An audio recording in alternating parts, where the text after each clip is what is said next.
ತಪ್ಪು ಸರಿಯ ತಿದ್ದಿ ತಿಳಿ ಹೇಳಿ ಸಮಬುದ್ಧಿ ನಮ್ಮ ಚಿತ್ತ ಶುದ್ಧಿಯಾಗೋ ಹಾದಿ. ಎಷ್ಟೇ ದೂರ ಹೋದ್ರೂ ಮರಿಬೇಡ ನಿನ್ನ ಬೇರು, ನಿನ್ನ ಸಾಧನೆಗೆಲ್ಲ ಇದುವೇ ಆದಿ. ಪಾಠಶಾಲಾ ಪಾಠಶಾಲಾ ಪಾಠಶಾಲಾ ಪಾಠಶಾಲಾ.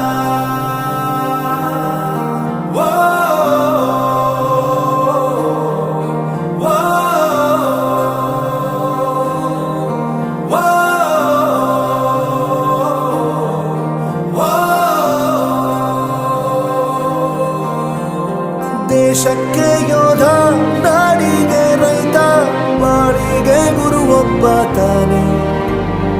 ಅಕ್ಷರ ಕಲಿಸೋ ಜ್ಞಾನ ಅಳಿಸೋ ಅವನು ಅನ್ನ